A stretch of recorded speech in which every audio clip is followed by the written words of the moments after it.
Journée nationale micro-ondes, déjà, c'est un événement qui a lieu tous les 2 ans et qui regroupe toute la communauté de l'électronique haute fréquence, donc la communauté des chercheurs et des industriels qui travaillent dans le domaine des antennes, des circuits électroniques haute fréquence pour les communications, des applications dans le domaine de la santé, par exemple. Et les applications les plus courantes ou les plus connues sont forcément autour des réseaux de communication, hein.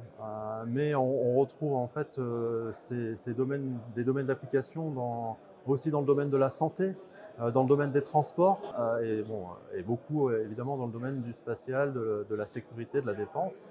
Donc ce sont tous ces acteurs-là qu'on va retrouver à la conférence des Journées nationales micro-ondes, qui est vraiment un lieu d'échange à la fois entre académiques mais aussi avec des industriels, parce que ce sont des activités de recherche dans lesquelles il y a énormément de collaboration avec les tissus industriels nationaux.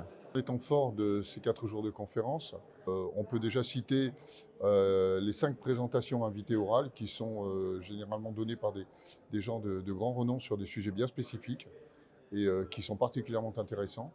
Ensuite, nous avons différents concours qui vont se passer pendant ces journées nationales micro-ondes, dont les prix vont être remis lors de la soirée de gala.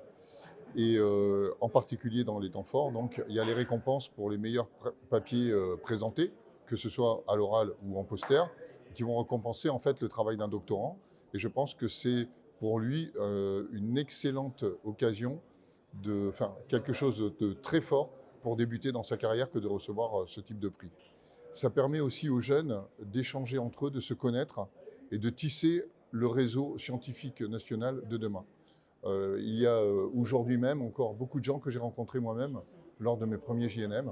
C'est ça qui est particulièrement intéressant. Cette année, on a innové avec des récompenses pour le travail des doctorantes, pour essayer de promouvoir justement la gente féminine au sein de notre communauté qui est encore un peu en déficit, malheureusement, par rapport à tout ce que peuvent apporter nos étudiantes en termes de nouvelles visions de nos problèmes en antenne et en propagation. C'est la seule conférence nationale, hein, d'accord, et c'est souvent leur première conférence, qui est aussi la seule conférence francophone. Donc c'est aussi un lieu où ils s'exercent pour ensuite aller sur des conférences, on va dire, à l'international. Voilà, c'est vraiment un tremplin. Pendant les JNM, nous avons une compétition antenne.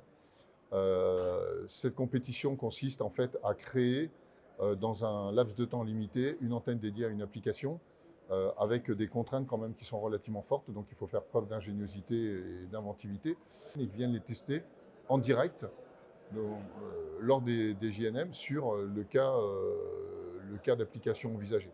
Donc là, cette année, c'est la réception de satellites de géolocalisation, donc non seulement GPS, mais aussi d'autres standards russes et chinois. Et celui qui en captera le plus sera l'heureux vainqueur de la compétition. Ça excite en fait le sens de la compétition chez les jeunes, qui est toujours présent, et ça permet pour le gagnant de se démarquer effectivement. Et c'est généralement une victoire qui est très appréciée dans les laboratoires.